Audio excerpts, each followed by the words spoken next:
Vou deixar uma recomendação que vale como introdução a um dos grandes movimentos da cinematografia dos últimos 50 anos, que é a nova onda do cinema taiwanês. Para mim, conhecer o cinema de lá foi um caminho sem volta, que apresentou o trabalho de diretores como Ho Xiaoxian, Edward Young e os roteiros da autora Tzu Ting-wen, e depois, então, o cinema de Hong Kong. A nova onda de Taiwan foi um movimento que durou só 5 anos, entre 1982 e 87, e trouxe uma abordagem elíptica à narrativa cinematográfica que usava de flashbacks e sequências fantasiosas, além de montagens não dramáticas, em que a câmera não está atrelada ao olhar do protagonista, como a gente sempre vê em filmes de Hollywood. Os filmes aqui são filmes sobre coletividades, sobre uma experiência conjunta e sobre uma Taiwan rural assolada por uma ditadura que de repente se tornou um dos países mais modernos do planeta e viu suas grandes cidades apinhadas de arranha-céus e neon sendo erigidas no espaço só de uma geração. São todos filmes feitos por uma geração de filhos de chineses que se refugiaram em massa naquela ilha, fugidos da Revolução Maoísta.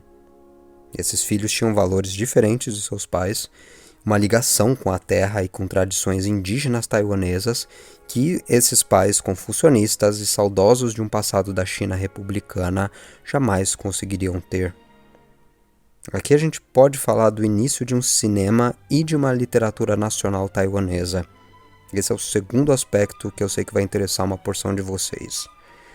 Como uma jovem nacionalidade se expressa na arte, em pleno século XX, fora do contexto do louvor ufanista que torna os nacionalismos americanos e europeus do século XIX tão cafonas e pouco apelativos para gerações atuais. Em Taiwan, pois bem, um grupo de autoras e cineastas criou uma nova arte nacional sobre questões locais com base em técnicas rebuscadas do cinema de arte francês e italiano, mas cujo resultado não é pedante da forma que o cinema europeu às vezes é. As influências de sua forma de lidar com a câmera, trilha sonora e narrativa se deixaram sentir mais tarde no cinema japonês de Hayao Miyazaki, por exemplo. Esta, portanto, é uma história da entrada do Nordeste Asiático no grande circuito das artes visuais, e a gente tem que começar ela lá atrás com o Japão Imperial, com a invasão japonesa do restante da Ásia na época da Segunda Guerra Mundial.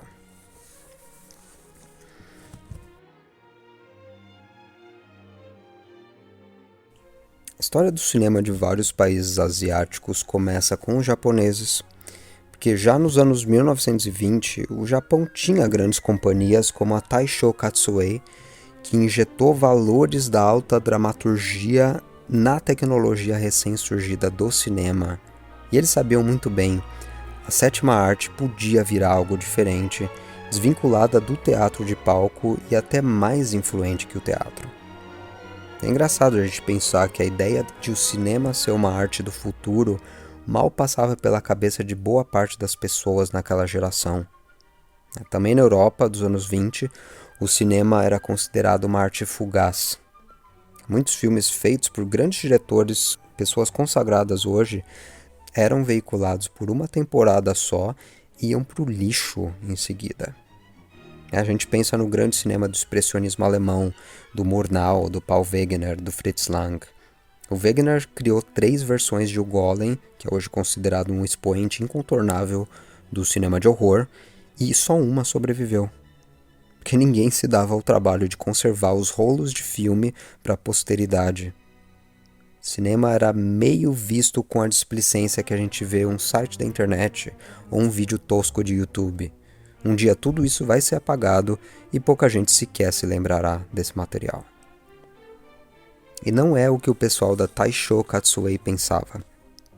Nos anos 20, o Japão viu a divulgação do tal movimento do filme puro, em que o melhor do teatro de corte japonês passou a ser registrado devidamente em película, com pouca manipulação cinemática, só que com a aplicação de técnicas de close e de movimento de câmera sobre os corpos de atrizes e atores que no palco dos teatros você não conseguiria executar. Você vai estar sempre sentadinho lá do seu lugar, vendo só de uma perspectiva. Então essa foi uma forma de registrar tradições japonesas de séculos e séculos de existência, mas também de se aproveitar de uma nova tecnologia para acentuar algo novo. O cinema reinventou o modo de pensarmos a imagem, os closes, a temporalidade mesmo da nossa visão, e os japoneses estavam se dando conta de seu potencial único já nessa época. Mas o mesmo Japão era um país que vinha invadindo o restante do continente asiático e algumas ilhas do Pacífico desde a virada do século. Eu gravei um episódio de 1 hora sobre essa história da tal da Zona de Coprosperidade Asiática e eu deixo a referência nos cards. O objetivo aqui não é falar de política, mas ressaltar que os mesmos exércitos que invadiram Taiwan, as Filipinas, a Coreia e a Indonésia levou a cinematografia para todos esses lugares e treinou seus próprios cineastas ali. Os filmes produzidos, porém, não tinham inclinações artísticas como no movimento do filme puro que eu mencionei. Eram filmes assim, abertamente panfletários, que retratavam nativos desses lugares invadidos em um ângulo pouco favorável, vamos dizer. Geralmente como gente vivendo na pobreza, fazendo nada o dia inteiro, enquanto eram contrastados com a grande civilização japonesa, que era ordenada, tecnológica e cheia de refinamentos. A ideia era usar o cinema de forma bem enviesada como justificativa de que o Japão podia sim dominar aqueles lugares e podia dominar toda a Ásia. A mesma coisa que Hitler quis fazer na Europa durante o período dos governos provisórios, que a gente estuda na escola, o Japão fez com praticamente toda a Ásia. Usando-se de violência extrema, é claro, mas também de uma espécie de imperialismo cultural. E o cinema foi central nesse projeto. Daí rola a Segunda Guerra Mundial. O Japão perde todas as suas colônias asiáticas pro Ocidente, mas esse cinema fica.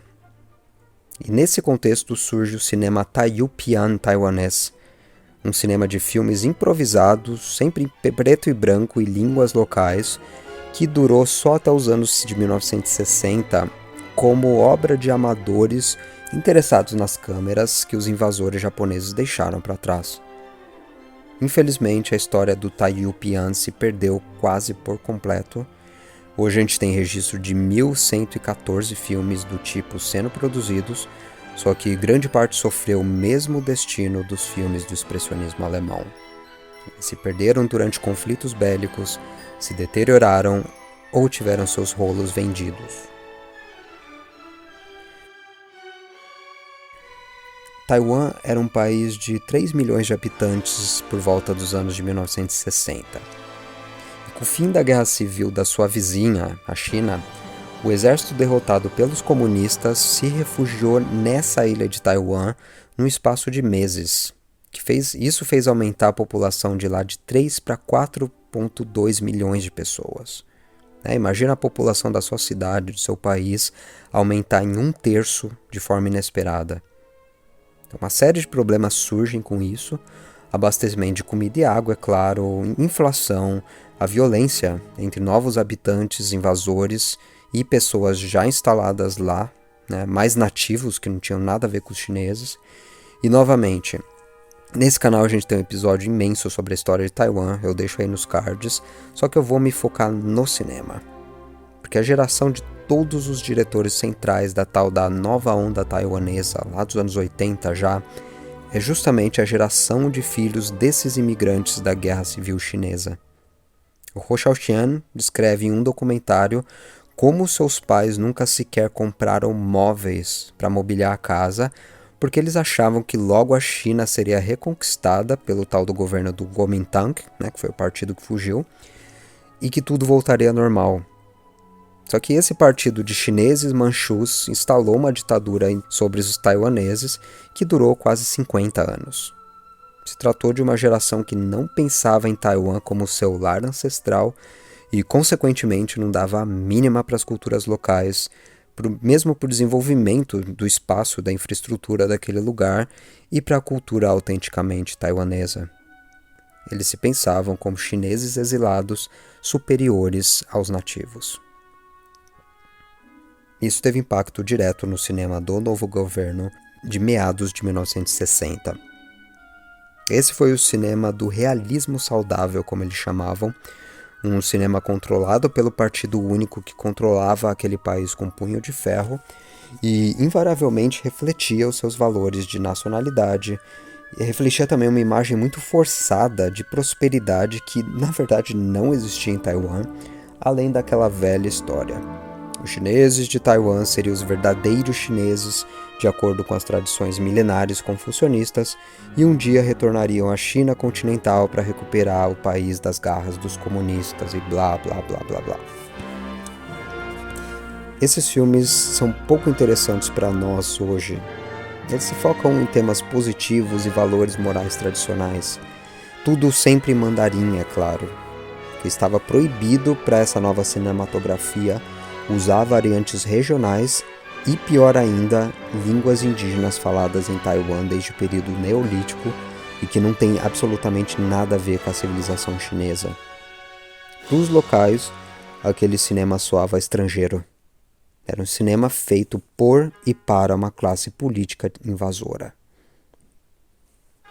E nesse contexto, o cinema amador taiupiano virou uma força contrária à propaganda do governo e o seu cinema de realismo saudável. Filmes em línguas locais, para além dessas exigências da censura, continuaram sendo feitos sempre às escondidas, e eles eram os filmes preferidos dos cinemas de fundo de quintal. Era material, inclusive, exportado para países da região em fitas de VHS pirata. E quase todos eram filmes que imitavam cinemas de artes marciais de Hong Kong. Outros eram imitações descaradas de Hitchcock ou qualquer coisa nova que tivesse surgindo lá fora. Filme de detetive, etc., que no fundo era o que os taiwaneses queriam ter como parte do seu entretenimento. E artisticamente falando, há pouco valor nesse material. Só que sociologicamente falando, a sua existência é de suma importância, que ela expressa ânsias sociais por uma cultura que foge das pretensões do governo. E governos quase nunca conseguem controlar a forma como a cultura vai se desenvolver em dado país. Só que há uma exceção aqui. O diretor Sin Chi é uma figura que nos força a abrir parênteses e afirmar: havia sim um germen de inovação e de contribuição artística no meio desse cinema meio improvisado, meio copiado do exterior, que foi o taiupiano.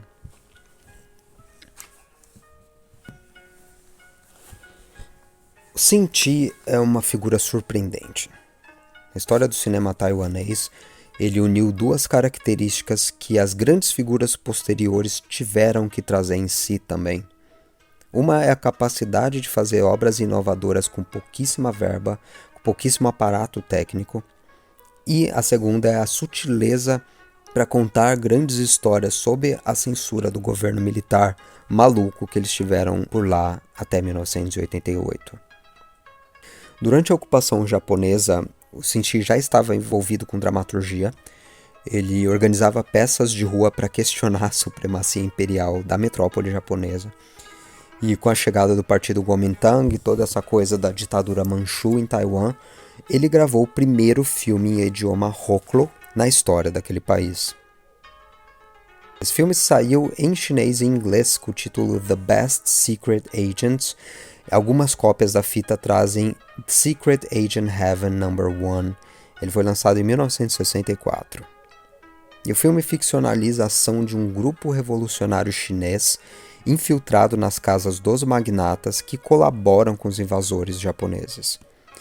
E seu objetivo é cometer o máximo de assassinatos políticos e enfraquecer a base de apoio de traidores dessa Taiwan ocupada lá pelo Japão. E a protagonista do filme é uma espécie de 007, mestra dos disfarces, interpretada por Bai Hong.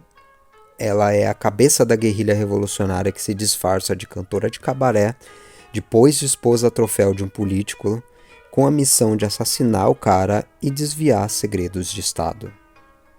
Ela se casa, vive com esse tal político por anos, até que chegará um momento em que ela poderá pagar o máximo de número de traidores e fugir para Shanghai, lá na China. E com o tempo, ela passa a viver o drama de não ter mais uma vida pessoal. Sua lealdade à revolução a faz aparecer como uma mulher vulgar demais para a sociedade e perder inclusive o seu namorado de adolescência, que é claro, vai cruzar o caminho com ela no meio do roteiro. E a maestria do Xin-Shi reside aqui. Ele consegue fechar um filme que mescla uma história de amor tradicional, motivos de filmes de detetive e uma mensagem que no fundo é pura provocação ao governo ditatorial do Kuomintang.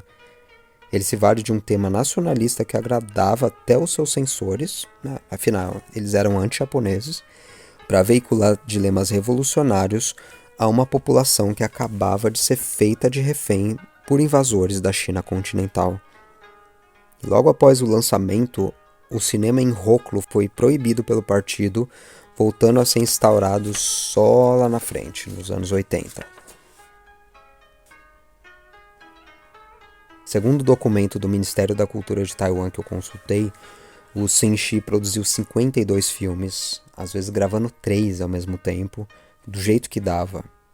Vários desses filmes se perderam, outros foram restaurados há pouquíssimo tempo pelo governo taiwanês ou comprados de colecionadores da Malásia, da China, do Japão, de Hong Kong, que por acaso tinha uma fita VHS do cara dentro do seu acervo. É uma raridade até hoje encontrar coisas dele, e se você tiver a chance, assista. A crise do cinema Taiyupian não veio exatamente da censura do governo, mas do declínio do cinema preto e branco. Esses filmes se proliferaram até 1969, mais ou menos, porque filmes em preto e branco já tinham sido substituídos na vizinha Hong Kong. E os taiwaneses conseguiam comprar caixas e mais caixas de rolos de filme para gravar o que bem entendessem por preço de banana. Daí, empresas como a Kodak, a Fujifilm pararam de fabricar filme em 35mm, revertendo toda a sua produção para filmes coloridos que eram muito mais caros. E um outro fator importante nessa época tem a ver com taxas de importação. Porque no primeiro momento, em 1956, o governo recém-instaurado suspendeu taxas de vários produtos ligados a eletrônicos e a filmes, com a intenção declarada de atrair o mercado de Hong Kong para a ilha de Taiwan. Que Hong Kong já vivia a era dourada do seu cinema de artes marciais, que a gente conhece como wuxia, que ficou conhecido aqui como filmes do Bruce Lee, por exemplo, que era inclusive um filho de hongkonguenses, só que é uma tradição muito mais antiga.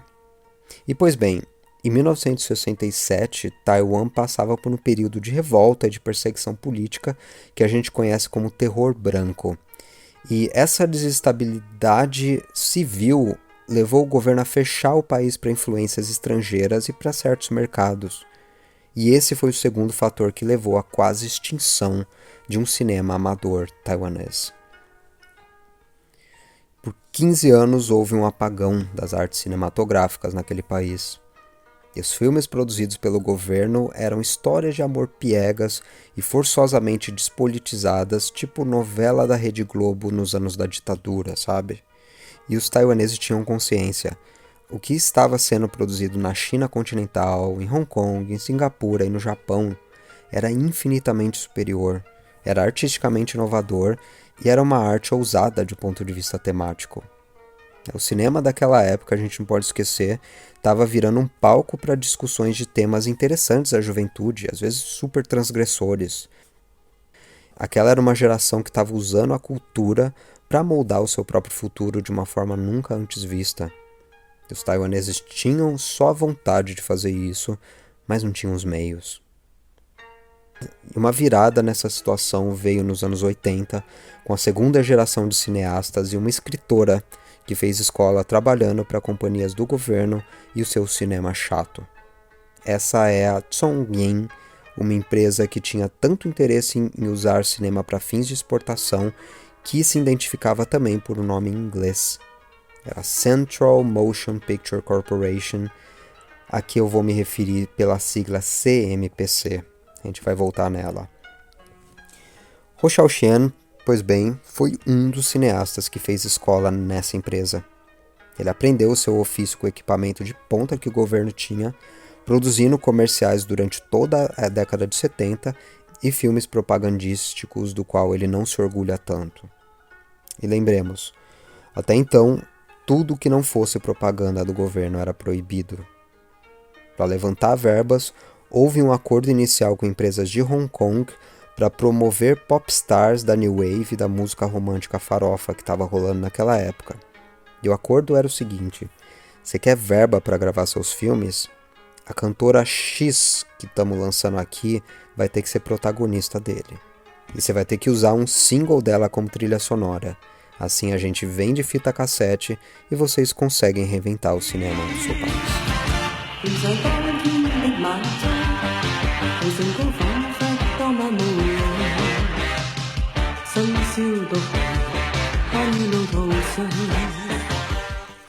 E a partir de agora, a dupla Hou Hsiao-hsien e Zhu Qingwen, um diretor e uma autora, será o foco da nossa atenção. Os dois trabalharam por uma década em diferentes frontes que constituiriam uma renovação no cinema taiwanês.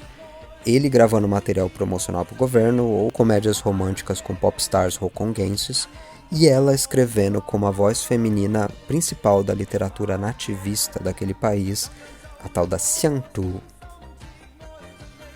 A gente pensa em literatura de cor local ou regionalista e automaticamente remete a Graciliano Ramos ou a Jorge Amado.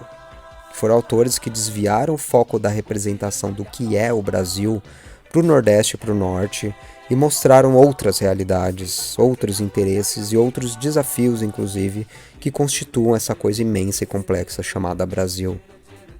Foi mais ou menos o que o pessoal de Taiwan fez também, e eu acho que com nossos referenciais brasileiros a gente consegue entender até melhor e apreciar muito mais outros movimentos culturais do sul global.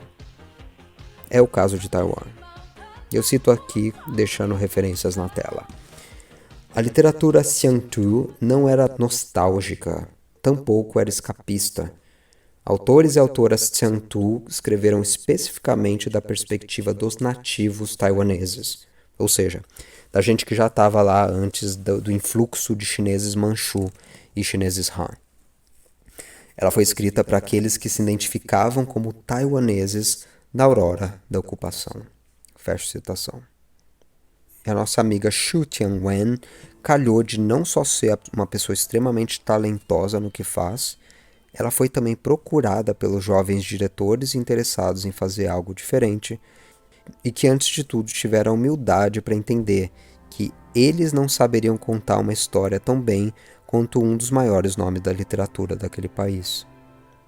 E nessa época, ninguém vivia de literatura por lá, assim como ninguém vivia de cinema. Tratava-se de jovens visionários cheios de ideias que se fornaram numa casa em meados de 1983 e passavam suas horas de lazer conversando, anotando ideias e um quadro sobre como renovar a arte de seu país. O Lenin já disse que às vezes se passam décadas e nada acontece, só que às vezes décadas acontecem no espaço de semanas.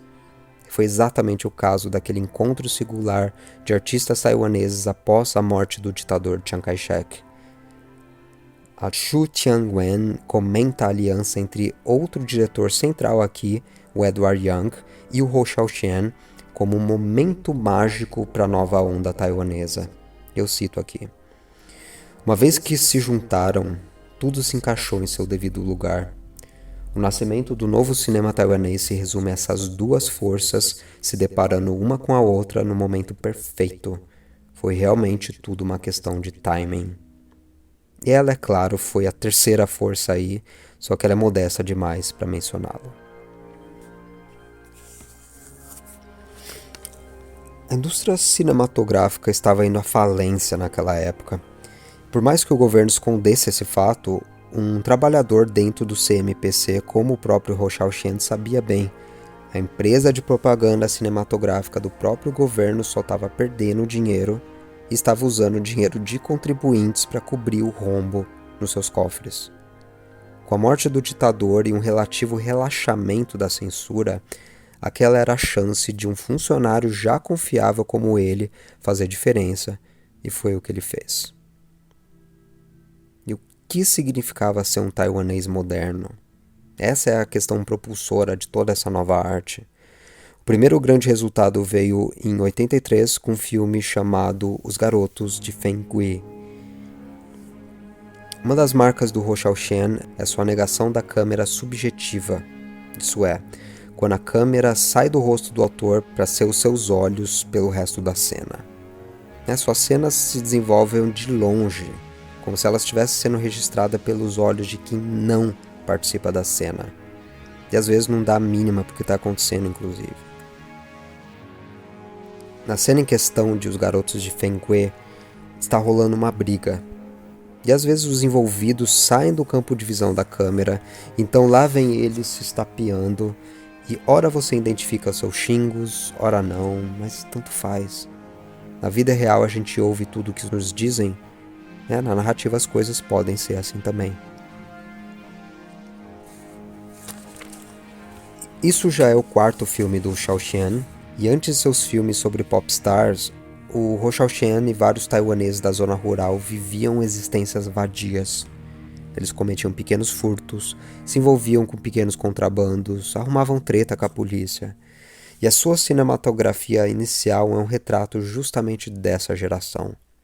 De caras que, como ele, depois de quebrarem a cara, foram enviados pela família para trabalhar nas fábricas de cidades grandes como a capital Taipei ou Kaohsiung, que é justamente o cenário desse filme que eu estou mencionando, e descobriam um mundo totalmente diferente. Cidades imensas, caóticas, vivendo boom urbano, mas tudo de ruim e de bom que vinha com ele na época dos chamados tigres asiáticos, em que Taiwan estava ganhando muito dinheiro. E os 4 garotos de Fenghui, de que fala o título do filme, são justamente 4 jovens de vila desse tipo, um mais tonto que o outro, completamente perdidos na vida, e uma vez que eles chegam à cidade grande, seguem cada um o seu rumo. Um acaba servindo no exército linha dura daquela Taiwan ainda ditatorial, já o outro se apaixona por uma guria e resolve ingressar no amplo proletariado taiwanês, passando a trampar numa fábrica de aparelhos de som. E o outro ainda continua sua vida de fazer corre e termina o filme vendendo fita pirateada numa feira. O filme é uma homenagem belíssima, nem um pouco romantizada a essa geração. É um retrato de sua completa confusão perante a vida também. O cinema do Hou Hsiao-hsien tem uma obsessão pelos dilemas da juventude. Eu cito um comentador aqui. A debilidade do esforço humano, em face das tentativas de superar falhas individuais e forças sociais, é um traço humano por si só quintessencial. Hou Hsiao-hsien é um etnógrafo de tais tentativas desperdiçadas. O cinema, em partes, tirou o próprio diretor da vida do crime, dessa vida ao léu. Os Garotos de Fenghui é um retrato brutal do completo tédio também de se crescer numa Taiwan pré-industrial e a falta de preparação completa de uma juventude que começou a inflar as cidades como Taipei e Kaohsiung nessa época de virada. Da mesma forma que na literatura da cor local que eu mencionei, esse retrato de gerações nunca é individualizado. Eu acho que essa é uma grande diferença para o cinema europeu e estadunidense. Múltiplas possibilidades de caminhos para essa geração são mostradas no mesmo filme. Importa menos o que as personagens têm para falar a favor de si próprias ou das suas motivações e mais um tratamento objetivo dos resultados das suas escolhas. A mesma escritora Zhu Tingwen que eu mencionei foi roteirista de quase toda a nova onda do cinema taiwanês. Muito do estilo panorâmico dela fica nessa tradição. Eu deixo uma cena de despedida do garoto Atin, vivendo um amor não correspondido por uma vizinha que acabava de sair de um relacionamento abusivo, inclusive, e que no cinema de Hollywood acabaria com longos diálogos, com música cinemática para aumentar a tensão desse momento retratado. E nesse filme essa é a cena mais triste que o moleque viveu em toda a sua vida. Mas aqui, a cena é filmada de longe, com motos passando e levando outros dramas pessoais dos quais a gente não sabe nada. A gente não consegue ouvir a conversa dos dois, inclusive, só os barulhos da cidade. Essa indiferença do ambiente pelas afecções humanas virou uma constante na obra do diretor daí pra frente. No ano seguinte, em 1984, essa mesma dupla lançou um filme chamado Um Verão na Casa de Vovô, um retrato da primeira infância da própria roteirista Tzu Ching-wen em um verão que ela passou nos interiores de Taiwan, enquanto a sua mãe se submetia a um procedimento arriscado no hospital.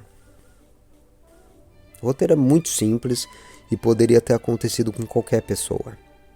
Ela é uma criança de uns 5 anos mais ou menos, acompanhada por um irmão um pouco mais velho que a isola de outras crianças, e todos os eventos que se passam revelam dados comuns da vida familiar dos anos 80, da perspectiva incauta de um serzinho que não sabe o que está acontecendo. Você tem o autoritarismo do avô escroto dela, que atua como um médico e um tipo de autoridade no vilarejo, governando a família com mão de ferro. Daí você tem os dramas da vida do tio que engravidou a namorada e é expulso de casa pela família ultraconservadora. Daí você tem outra cena de pequenos crimes também da zona rural por uma dupla de assaltantes quaisquer. Você tem cena de crueldade infantil contra uma das grandes personagens do cinema de Hou Hsiao-hsien, que é a louca da vila de quem todo mundo tem medo. E tudo se passa com a mesma vaguidão do retrato da adolescência que a gente viu anteriormente. O resultado é um filme lindíssimo sobre a infância, suas tristezas, sua confusão perante o mundo dos adultos, o mundo das regras já prontas. E fãs de animação japonesa encontrarão nesse filme um grande predecessor para outros retratos da magia da imaginação infantil e da sua melancolia também, como A Viagem de Chihiro, de 2001, e Meu Vizinho Totoro, de 88, do mestre absoluto Hayao Miyazaki. E pois é, o cinema de Hou Hsiao-hsien foi uma das grandes referências para ele. O roteiro de Totoro coincide em vários aspectos com o roteiro de Um Verão na Casa do Vovô. E eu deixo a recomendação de um ensaio muito decente da Clarissa Ferreira que fala sobre esses intercâmbios cinematográficos entre Taiwan e Japão. Um Dia Quente de Verão, filme de 1991 do Edward Young, é um outro clássico sobre a criminalidade infantil numa Taiwan que ainda se reerguia dos escombros. O filme se passa em 1959 em uma escola noturna. E falar de escola noturna naquele contexto significa falar de um reduto para futuros delinquentes dentro do universo ficcional do Hou Hsiao-hsien e do Young. Os dois, inclusive, estudaram numa escola noturna. E existe 2 gangues de meninos magrinhos aqui, de 11 a 16 anos, mais uma garota. Eles são os personagens centrais. Essa garota, por sua vez, está envolvida com o protagonista e com o líder de uma outra gangue, e dá para imaginar que a coisa vai dar ruim. E esse caso, curiosamente, é verídico. Em 1960, houve um caso de homicídio entre crianças que abalou uma Taipei entupida de grupos militares em disputa que transitam pelo filme como fantasmas, enchendo a cara e dançando Elvis naquela versão de China forçosamente ocidentalizada, só que sem os benefícios que o mundo ocidental do pós-guerra estava gozando. Enriquecimento da classe média, seguridade social mínima e avanços nas infraestruturas das cidades. Aqui não. Taipei é uma cidade escura, com escolas que mais parecem presídios e ruas onde o mato cresce por entre os blocos de concreto estilhaçado por tanques de guerra e caminhões. A diversão da criançada é lutar, é se estapear numa guerra eterna de bairro contra bairro. O título original desse filme significa O Incidente Homicida dos Jovens da Rua Guilin. E vale checar o que aconteceu após esse incidente. O sistema judiciário nem sabia como julgar um homicida de 14 anos, e novas leis tiveram que ser criadas e discutidas na esfera pública, geraram um puta rebuliço naquele país que se vendia para o mundo como a China civilizada e democrática, a China não comunista. E tanto o Hou Hsiao-hsien quanto o Edward Young estavam lançando esses filmes num período de transição de uma Taiwan ditatorial para uma Taiwan um pouco mais democrática. E como a geração que viveu na ditadura militar do Brasil, aquela era uma geração acovardada perante o governo e seus desmandos. Foi justamente no cinema que a menção à violência inerente àquela sociedade, a questão do abandono de toda a juventude à criminalidade e ao vício, além de menções diretas à violência do Estado contra dissidentes, começaram a aparecer em filme. Para todo mundo ver, dirigidos por funcionários de uma companhia estatal, inclusive. E nesse quesito, o drama histórico Cidade de Tristezas, do Hou Hsiao-hsien, foi um marco na história da democracia taiwanesa. Não da democracia conquistada no pleito, mas na sua cultura. Ela conta a história de uma família que sucumbiu ao tal do terror branco imposto ao povo taiwanês pelo governo do Kuomintang logo que eles chegam da China continental.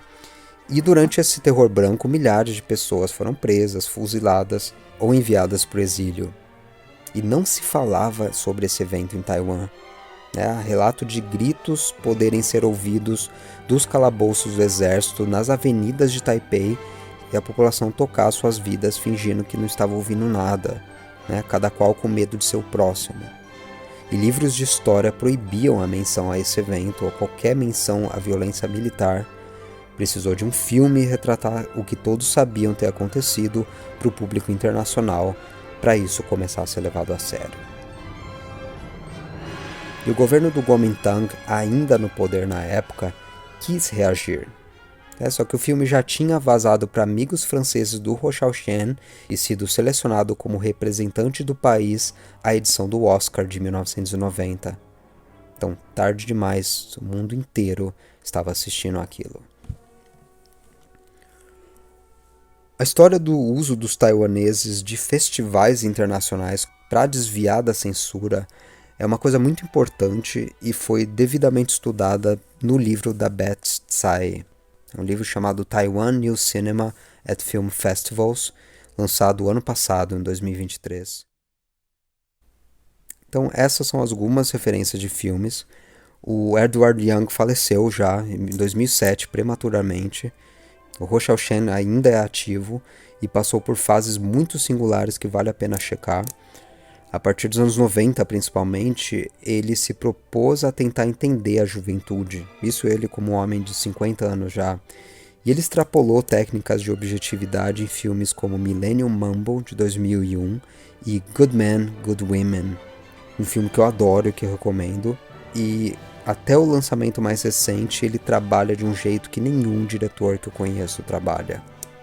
Então teve um cara que participou desse filme mais recente, chamado A Assassina. Ele é o David Bordwell, e ele comenta o seguinte sobre o diretor. Hou nunca usa storyboards ou listas de takes a serem filmados. Ele nem ao menos escreve um diálogo para os atores de antemão. Suas cenas sempre emergiram das especificidades de um cenário. Seu modus operandi é assim, criar uma resposta à atmosfera em que ele se encontra, não importa o quanto tempo isso leve. Todo mundo que trabalha para ele parece compreender isso. No episódio 74 do podcast A Conversação, tem um debate bem legal sobre esse A Assassina, que é um filme de 2015, e sobre essa fase tardia do diretor. O CCBB também lançou um livro em português, organizado pela Luísa Marques, um comentário filme a filme do Hou Hsiao-hsien, mais uma porção de ensaios.